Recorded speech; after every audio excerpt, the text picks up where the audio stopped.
ये प्रूव किया है। और हिंदुस्तान के जाने माने वेल्थ क्रिएटर, हिंदुस्तान के वॉरेन बफेट मानने वाले और वेल्थ क्रिएशन स्टडीज के जनक मोतीलाल ओसवाल फाइनेंशियल सर्विसेज के चेयरमैन और को फाउंडर रामदेव अग्रवाल साहब आज मेरे साथ स्टूडियो में है। सर, मतलब वेल्थ क्रिएशन शुरू आपसे होती है, आपके नाम के साथ, और उसकी स्टडी आपके साथ खत्म होती है, क्योंकि 28 साल मेरा कैलकुलेशन सही से वेल्थ क्रिएशन रिपोर्ट हो गया। 28 साल हो गए ना। वेल्थ क्रिएशन स्टडीज बनाते हुए हर साल सर की आती है, और 28 साल की ये वेल्थ क्रिएशन स्टडीज जो सर ने बनाई है, आज मैंने उसको सर 8 भागों में बांटा है। और मैं आपके 28 साल का अनुभव आज 8 पॉइंटर्स पूरे पढ़ लिए। मैं हर साल पढ़ता हूँ, हर साल आपका इंटरव्यू होता है, और कई सारी तो मुझे याद है, जो बहुत शुरुआत वाली मैं याद नहीं रख पाया हूँ, लेकिन पीछे जितने इंटरव्यू के तो वो तो सारी गोट के पी जाता हूँ सर। तो पहले तो ये सर छोटा सा चीज़ मैं आपसे ये जानना चाहता हूँ, वेल्थ क्रिएशन की स्टडीज़ का क्या, क्योंकि उस ज़माने में ना चलो इन्वेस्ट कर लिया, ट्रेडिंग कर ली, जब आपने शुरू की थी आज से 45 साल पहले अपनी यात्रा शुरू की थी मार्केट में, तब वेल्थ क्रिएशन कोई जानता समझता मानता नहीं था। मेरे को नहीं मालूम था। हाँ, तो वो आपके दिमाग में आइडिया कहाँ से आया ये सबसे पहले? ये क्या है कि वेल्थ क्रिएशन जो स्टडी चालू की है इसके लिए कि भाई हम जब कॉर्पोरेट बने 96 में जी, तो we wanted to invite some friends to celebrate और that particular occasion anniversary of Motilal Oswal corporate Motilal limited. उसके पहले तो पार्टनरशिप हुआ था, तो उसके लिए हमने बोला कि भाई यदि लोग आ रहे हैं तो कुछ तो बात करें। तो उसके लिए हमने वेल्थ क्रिएशन स्टडी की। अच्छा, कि भाई हर आदमी चाहता है कि भाई पैसे कैसे बनते हैं बाजार में, क्योंकि हमारा इथो ही मतलब मोतीलाल इथो क्या है कि भाई हमारा मिशन है to help people make money in stock market world wide. हमने 87 से बोला हुआ है। ओके, तो वो वहाँ से जोड़ते हुए कि भाई वेल्थ क्रिएशन बाजार में कैसे होता है, तो लेट्स स्टडी लास्ट 5 ईयर्स कि कैसे क्या क्या ट्रेंड्स हैं, कौन कौन सी कंपनीज बनी। तो उसमें फिल फिशर का एक बुक है कॉमन स्टॉक्स अनकॉमन प्रॉफिट्स, उसमें लिखा हुआ है कि मतलब everybody knows the price but nobody knows the value. Price अलग चीज़ है, वैल्यू अलग चीज़ ये मार्केट में उतार चढ़ाव क्यों होता है कि बाजार में होता क्या है, लोगों को सबको प्राइस मालूम है, किसी को अंडरलाइंग वैल्यू नहीं मालूम। करेक्ट। रिलायंस का भाव 2900 है, 3000 है, वो एग्जैक्टली आपको मतलब सबको मालूम है। अभी फ़ोन निकाल के देखो तो दिख जाएगा, लेकिन उसका वैल्यू 6000 रुपये है, 3000 रुपये है कि खाली 1500 रुपये है। करेक्ट, ये किसी नहीं मालूम। ये बहुत कम लोगों को मालूम, उसके वैल्यू लिए पे करना चलना पड़ता है। सो कैसे वैल्यू असेस करें, तो ये चीज़ जो है understanding value. So and price and value are 2 different things. Price is what you pay, value is what you get. तो पूरा बाजार जो है ना, it's about understanding value. Correct. And then price तो आपके पास है, आप समझ लो प्राइस वैल्यू से बहुत ज़्यादा है, तो आप बेचो, प्राइस वैल्यू से बहुत कम है तो खरीदो आप। तो आज मेरे सामने एक मुश्किल काम है कि सर की 28 साल की वेल्थ क्रिएशन स्टडीज को मुझे आधा घंटे में पूरा करना है। 8 खास बातें मैंने उसमें से निकाली है सर, एक एक करके उस पर बात करूँगा। और सबसे पहली, सबसे फेमस, जो आप हमेशा कहते हैं कि 8वां अजूबा है दुनिया का, कंपाउंडिंग। वेल्थ क्रिएशन के लिए कंपाउंडिंग क्या अहमियत रखती है और कैसे इसको समझा जाए? देखिए, कंपाउंडिंग बहुत सिंपल टर्म है, लेकिन इतना अजूबा मेरा एक्सपीरियंस है कि किसी को नहीं समझ में आता है। सब बोलते हैं कि हमको मालूम है, तो बोलते चलो बात करते थोड़ा। हाँ, है ना, कि हम बोले कि भाई rule of 72। Correct. Rule of 72 divide by percentage gives you years in which it will double your money, right. और 72 divide by number of years will give you return percentage eight which it will double your money. तो 72 divide by से 25, हमने 25% से किया तो 3 साल में double हो गया। Correct. It's all approximate. Okay, तो आप उनको पूछोगे 3 साल में डबल हो तो 6 साल में क्या होगा, तो लोग फिर गड़बड़ करते हैं। चलो भाई डबल हो गया, 2 का 4 हो गया, 4, फिर 9 साल में क्या होगा, तो वो फिर डरते हैं 4 का 8 हो जाएगा, फिर 10 साल में क्या होगा, 8 × 1.25 10 हो जाएगा। जैसे आप बोलोगे 10 साल में 10 हो गया, चलो ठीक है, फिर भी थोड़ा शांति हो गई। लेकिन जैसे आप पूछो कि 10 साल में 10 गुना तो 20 साल में कितना, तो कोई 20 बोलता है, कोई 40 बोलता है, कोई 60 बोलता है। तो मैं बोला भाई आंसर तुम्हारे सामने है, 10 साल में 10 गुना, 20 साल में 100 गुना, एब्सोल्युटली, 20 साल में 1000 गुना, 40 साल में 10,000 गुना। तो जितने बच्चे हैं अभी जो 25 साल वाले हैं, सबको 10,000 से 15,000 करोड़ अपने पैसे बनाने का चांस है। तो ये पावर ऑफ, सी क्या होता है, लोग जो है ना, सिंपली मैं कल बहुत बड़े स्टॉक ब्रोकर की वाइफ के साथ वॉक कर रहा था, उसको मैं पूछा डू यू अंडरस्टैंड दिस, उसको नहीं पता। मैं बोला मैं 15-17% कमाता हूँ, 18% कमाता हूँ, तुम्हारा हस्बैंड 25% कमाता है, उसको बोलो तुम्हारा पैसे डबल करके देगा। अच्छा क्या? तो ये क्या है कि 3 साल में डबल एंड 10 साल में 10 गुना और 20 साल में 100 गुना, ये human mind is not wired for compounded thinking. तो आपको if you want to come to the market and make serious money, you have to start thinking compounded. Because जो आपको कंपनी की स्टोरी दिख रही है जहां आपको इन्वेस्ट करना है, उसकी स्टोरी कंपाउंडेड है. सबकी life, the whole universe is compounded. Correct. Every day it is growing. So you have to figure out which company is going to grow and how big can it become.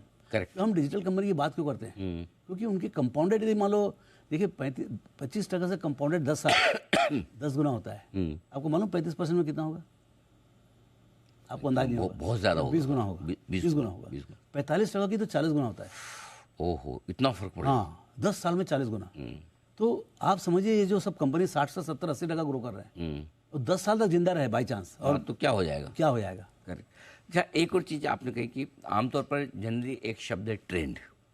उस trend का इस्तेमाल trading के लिए, short term के लिए माना जाता है. लेकिन क्या वेल्थ क्रिएशन में भी ट्रेंड की इंपॉर्टेंस है? बहुत ज़्यादा इंपॉर्टेंस है. ये देखिए इसमें क्या होता है कि आप लॉन्ग टर्म के लिए खेल रहे हैं तो लॉन्ग टर्म ट्रेंड देखना पड़ेगा आपको. मीडियम टर्म के लिए खेल रहे हैं तो मीडियम टर्म देखना पड़ेगा. और बहुत शॉर्ट टर्म खेल रहे हैं तो बहुत शॉर्ट टर्म ट्रेंड देखना. तो वही जो टेक्निकल वाले करते हैं, क्योंकि उनको प्राइस से मतलब है, कंपनी डूब जाए आपने कोई मतलब नहीं. उनको तो आज खरीदे, अभी खरीदे, और दिन में क्या होने वाला है, कल क्या होना है, परसों क्या होना है, पूरा सेटलमेंट एक हफ्ते का आजकल सेटलमेंट होता है. करेक्ट. तो उनको ट्रेंड जो है ना बहुत शॉर्ट टर्म चाहिए. उसी कारण वैल्यू कुछ बदलता नहीं 7 दिन में, सिर्फ प्राइस बदलता है. तो उनको प्राइस ट्रेंड चाहिए. करेक्ट. तो उसी कारण वो डबल टॉप और हेड एंड शोल्डर और क्या क्या सब ना. तो वो सुनाई तो पड़ता है हमें. मैं एक दो पुस्तक पढ़ने की कोशिश की लेकिन कुछ समझ में नहीं पड़ा. तो वो ट्रेंड है. हाँ, बट रियल बिजनेस ट्रेंड क्या होता है? देखिए जो ट्रेंड जो होता है ना, ये सबसे पावरफुल चीज़ है of for any company to become very large. अच्छा. Basically what you are looking at, a company which is earning 100, वो 1000 करोड़ कैसे कमाएगा? अच्छा, वो आप वो ट्रेंड बोल रहे हो? वो हम बिजनेस ट्रेंड की बात, शेयर के भाव का ट्रेंड नहीं, मार्केट का ट्रेंड नहीं. वो तो बिजनेस को फॉलो करेगा शेयर. तो वो ट्रेंड आपको समझना पड़ेगा. जैसे आईटी में अभी ट्रेंड नहीं है, या फीका ट्रेंड 3-4-5% ग्रो हो रहा है. आपका जो कैपेक्स हो रहा है, जो जैसे मान रोड कंस्ट्रक्शन है या जो भी सब जितने L&T हो रहे हैं, उनके ऑर्डर बुक ऐसे बढ़ रहे हैं कि जैसे 20-20, 25-30% से बढ़ रहा है. पूरा India is on the capex boom. Okay, तो अभी आप ये सोचिए कि आईटी भी जो है ना वो 5% से ग्रो हो रहा है, और इधर जो कंपनीज जो है 25% से ग्रो हो रहे हैं. तो कहाँ पर आपके पैसे ज़्यादा बनेंगे? सीधी बात है. सीधी बात है. तो आपको ट्रेंड समझ, ट्रेंड हो गया उसके बाद फिर कंपनी खोजिए. आप QGLP कर लो आप. करेक्ट. लेकिन ये जो अभी जो हमने वेल्थ क्रिएशन स्टडी, ये सब हम इसके लिए बोल रहे हैं कि आप जो क्वेश्चन पूछे वो अभी का जो वेल्थ क्रिएशन स्टडी हुआ है, ओके, हॉकी स्टिक रिटर्न, उसका एक पार्ट है. तो ट्रेंड वो नहीं जो आप चार्ट्स पर देखते हैं, प्राइस का देखते हैं. ट्रेंड वो कि एक कंपनी अपनी कमाई को 5 गुना, 10 गुना, 15 गुना, 20 गुना कैसे कर सकती है और कितने समय में कर सकती है, वो ट्रेंड पकड़ना जरूरी है. एक और इंटरेस्टिंग चीज़ आपने अपनी वेल्थ क्रिएशन स्टडीज में कई बार बताई है, इंडिया राइजिंग. हाँ, तो मतलब ठीक है, हम जानते हैं भारत का अच्छा समय चल रहा है, अमृतकाल है, ये है, लेकिन वेल्थ क्रिएशन इसके जरिए इसको ध्यान में रखते हुए कैसे बनाई जा सकती है? ये सबसे बड़ा ट्रेंड है. Mother of all the trend is India rising. देखिए बफेट पैसा क्यों बनाया? देखिए अपने गुरुदेव तो बफेट साहब हैं ना. तो गुरुदेव ने पैसे कैसे बनाया? उनसे पूछा गया कि भाई आपने पैसा कैसे कमाया? तो उन्होंने 2 चीज़ बोला, power of compounding and America rising. ओह अच्छा, वो सही समय पे सही देश में थे. हाँ, तो 82 से 2000 तक जो बूम हुआ अमेरिका में, उसमें वो भाई $1 बिलियन लेके बैठे थे. तो उन्होंने 40-50 बिलियन डॉलर पीट डाला. ओके, तो ये क्या है कि इंडिया राइजिंग मतलब you are the blessed guy if you are investing in India and you are an Indian. तो आपको सब कुछ मतलब ज़्यादा पता होता है और आपको समझ में भी आएगा. करेक्ट. तो जो इंडिया राइजिंग है, जब इंडिया राइजिंग करता है तो उसमें कई बिजनेसेस जो होते हैं. सी GDP डजन राइज और India doesn't rise without underlying businesses rising. अच्छा, उससे फिर डेमोग्राफिक्स देखो, फिर उसके बाद 1000 चीज़ आता है. मतलब जैसे अभी अब रियल इस्टेट चला, क्योंकि बाजार में तेजी है तो रियल इस्टेट में तेजी है. रियल इस्टेट में तेजी तो हो सकता है कि जितने भी उनके कंपोनेंट्स हैं, पेंट्स है, सीमेंट है, स्टील है, लेमिनेट्स, सब चलेगा. तो वो आपको समझना पड़ेगा कि इंडिया राइजिंग का impact on the businesses, how they are going to build up. So आपके अल्टीमेटली आपके 80-90% of the allocation will be India centric businesses. एक IT भारत सबसे बड़ा है जो आउट ऑफ इंडिया सेंट्रिक है. Correct. But other than that everything is India से related. तो आप ये देखिए कि जब तक इंडिया राइजिंग नहीं होगा तब तक, और जितना जोर से इंडिया राइजिंग हुआ. अच्छा, इंडिया राइजिंग में खास बात क्या है, 2007 में हम 1 ट्रिलियन के थे. Now you have to combine various concepts with the power of compounding और फॉर इंडिया. सो 70 साल लगा, 60 साल लगा 1 ट्रिलियन होने का. अगला 2 ट्रिलियन, अगला ट्रिलियन आया 7 साल में, थर्ड ट्रिलियन आया अनदर 7 years, फोर्थ ट्रिलियन आया 4 साल में। करेक्ट। हाँ, 5वां ट्रिलियन आएगा 3 साल में। अब धीरे धीरे आपका अब वो स्पीड वही है, 9%, साइज बड़ी होगी, साइज बड़ी हो गई। तो आपको अभी देखिए 4 ट्रिलियन तक पहुंच गया। क्या होता है कंपाउंडिंग में भी, क्या है, why we say that you need lot of time in the market, क्योंकि आप 1 का 2 करो तो भी डबल है, 10 का 20 करो तो भी डबल है, करेक्ट, 100 का 200 करो तो भी डबल है, और 1 lakh crore to 2 lakh crore is also double, सब डबल ही है। लेकिन आपका बेस कितना बड़ा है। अगर आपने सेंसेक्स 100 से शुरुआत की है, हाँ, तो अब हर 100 पॉइंट पे एक बार एक गुना हो जाता है। मेरे लिए सेंसेक्स हर 6 साल में डबल हुआ, 5 साल में डबल हुआ। करेक्ट। ओके, 5 साल में डबल हुआ। मैं शायद 3 या 4 साल में अपने पैसे डबल किया हूँ, लेकिन मैं 1980 से चालू किया हूँ। तो 1980 में फुक्कड़ था मैं, है ना। तो आज जो है, जब अगले 5 साल में फिर डबल होगा, तो अब जो है, अब खेला जो है 150 करोड़ का नहीं होगा, अब खेला हजारों करोड़ का होगा। करेक्ट, बड़ा क्या उसी कारण से क्या है, आपको बाजार में जल्दी घुसना चाहिए ताकि दुख के दिन जो सब खत्म हो जाए। करेक्ट, जितना जल्दी 150 करोड़ पहुंच जाओ, उसके बाद फिर हर राइज जो है ना आपको उतना ही गेन देगा। लेकिन आपने हमेशा ये कहा कि वेल्थ बनाने का एकमात्र तरीका इक्विटी है। हाँ, इक्विटी ही है, और कोई तरीका नहीं। हाँ।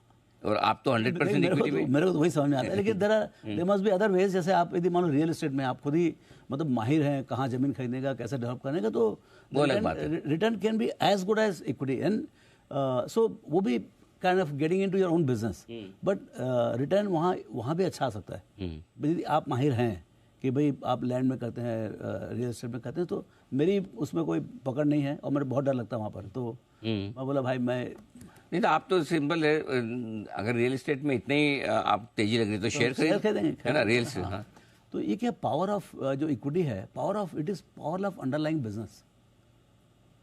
सी, पावर ऑफ इक्विटी बोल के ऐसा खाली पेपर के से मतलब नहीं है कि आप रिलायंस बोलते हो, रिलायंस का अंडरलाइंग पावर क्या है बिजनेस का। यदि वो बिजनेस अच्छा नहीं करेगा तो कंपनी अच्छी नहीं करेगी, कंपनी अच्छी नहीं करेगी तो शेयर प्राइस भी अच्छा नहीं करेगा, सब इंटररिलेटेड है।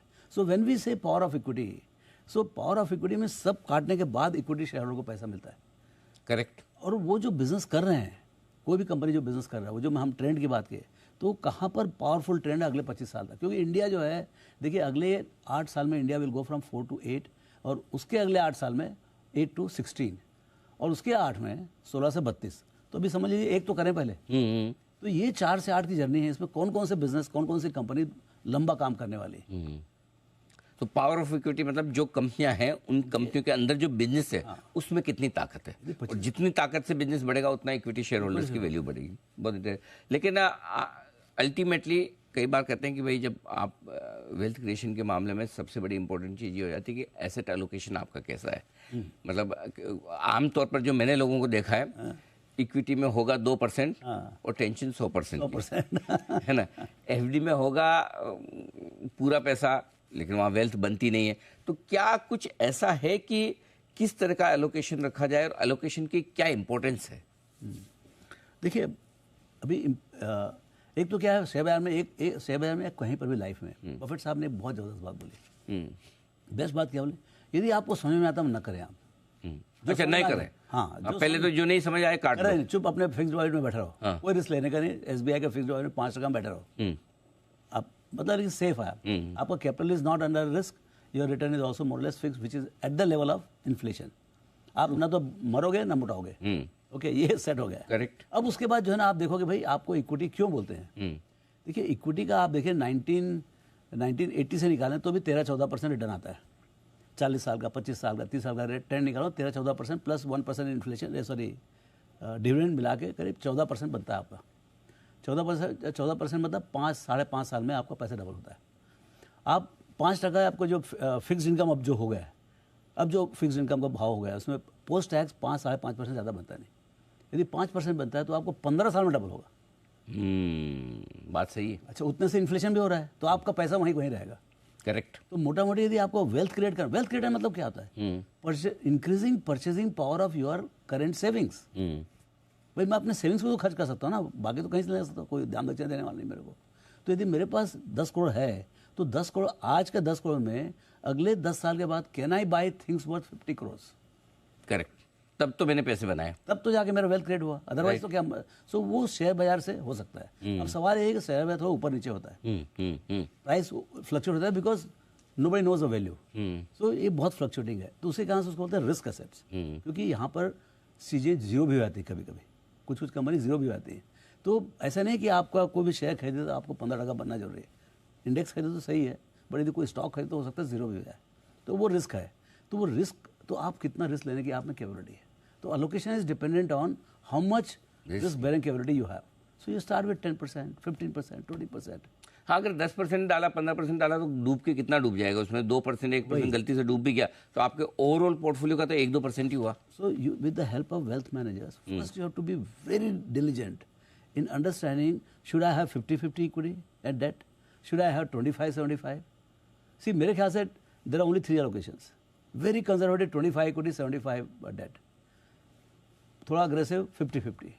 And the guys who are real aggressive, they should go at least 75-25. आपने तो अपनी जिंदगी में 100% इक्विटी में डाला। I am the most aggressive investor, not because I am speculating, because my allocation is very aggressive. तो ये कॉन्फिडेंस कहाँ से आता है कि पूरा इक्विटी में डालना है सर? हम आए जीरो से हैं, क्या होगा, कितना गिर जाएगा। सी, आपका मैक्सिमम बाजार में ड्रॉडाउन कितना हुआ है, 50%, 60%। कि हाँ, किसी भी 50% से ज़्यादा तो करेक्शन कर लो उतना ना, क्या तकलीफ है। हम तो हमेशा ही सोचते हैं कि 50% गिर जाएगा करके। अच्छा, हाँ, हमारे पास 1000 करोड़ का इक्विटी तो हमको मालूम है 500 करोड़ हो सकता है कभी भी। लेकिन एक बात और ख्याल रखिए आप, इंडिया का खासियत है, यदि आपने 50% गिराया तो अगला 1 साल में गारंटीड है बाजार will be up by 80 to 90%, 100%। It will go in, हो ही जाएगी पूरी रिकवरी आते साल डेढ़, बहुत में बहुत 2 साल। तो आपको 1 साल का कोटेशन लॉस सहना है, 10 साल में एक बार होता ही हो।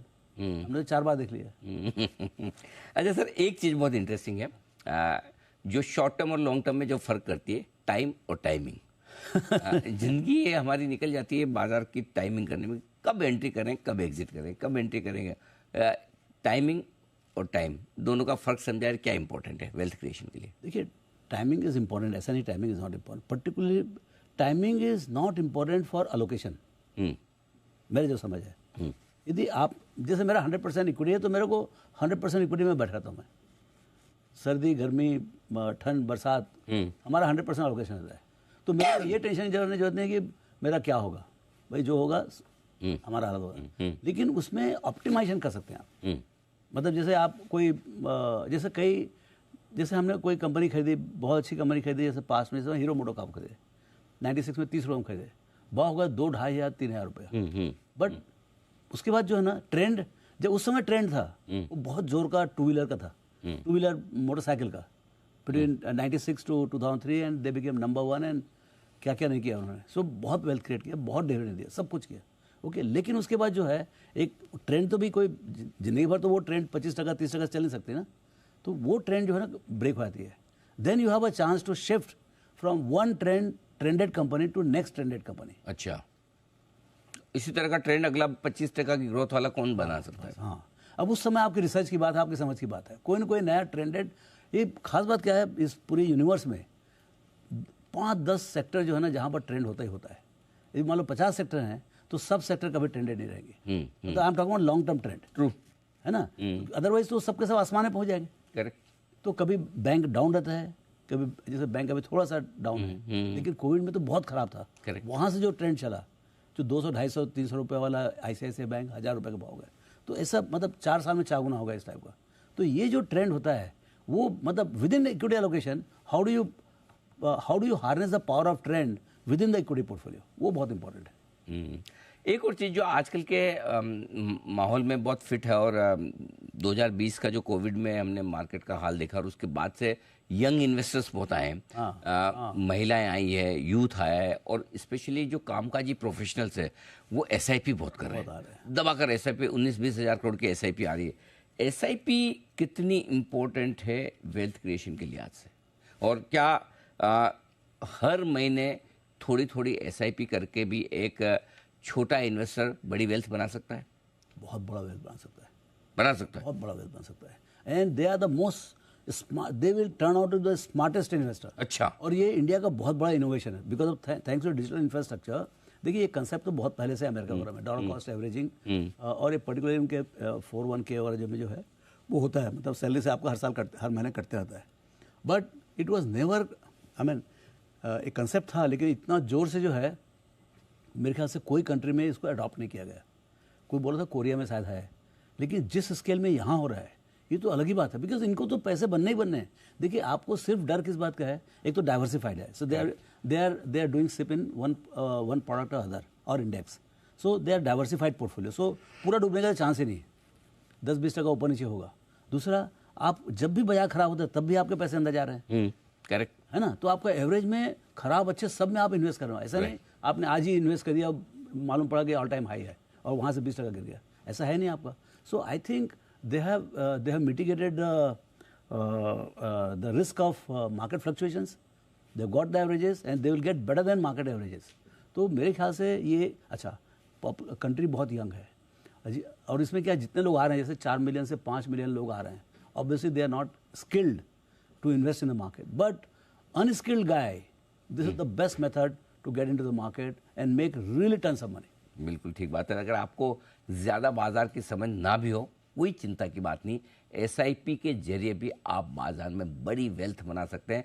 रेगुलर रहें और ख़ास तौर से जब बाजार कमज़ोर हो तब एसआईपी घटाने की ना सोचें, बल्कि अगर बढ़ा सकें, टॉप अप कर सकें, कुछ ज़्यादा पैसा डाल सकें तो और भी बेहतर होगा। तो 28 सालों तक वेल्थ क्रिएशन स्टडीज़ जो रामदेव सर ने की है उसे हमने कुछ मिनटों में समेटने की कोशिश की है। सर बहुत बहुत धन्यवाद और मुझे पूरा भरोसा है आज हमारे दर्शकों को आपके ये पूरे वेल्थ क्रिएशन स्टडीज से के अनुभव से बड़ा फायदा हुआ होगा और एक दिशा मिलेगी। क्या है, एक दूसरे से जुड़ा हुआ है, आपने जो अलग अलग बात सारे पॉइंट्स सब एक दूसरे से जुड़ा, कंपाउंडिंग से सब कुछ जुड़ा हुआ है, time in the market, time लंबा नहीं होगा तो कंपाउंडिंग क्या करोगे आप? करेक्ट, 5 साल 7 साल में थोड़ी कंपाउंडिंग होता है, बिल्कुल ठीक, 20-30 साल में होता है कंपाउंडिंग। बिल्कुल, और कंपनियों का ट्रेंड पकड़ना, इक्विटी एलोकेशन करना, ये सारी चीजें आपस में 30 से 40 साल, 1000 से 10,000, आप सोचिए तो गैप कितना बड़ा है। एब्सोल्युटली, बिल्कुल। तो उम्मीद करें कि आपकी बात सुनकर और इंडिया राइजिंग स्टोरी को देखते हुए हमारे इन्वेस्टर्स इन्वेस्टेड रहेंगे और बड़ा पैसा इस बाजार से बनाएंगे, बड़ी वेल्थ कमाएंगे। इस खास शो में इतना ही। रामदेव सर बहुत बहुत धन्यवाद आपका, आपने समय दिया, स्टूडियो में आए, thank you so much sir. और आप सबका भी बहुत बहुत धन्यवाद। मुझे दीजिए इजाजत, नमस्कार।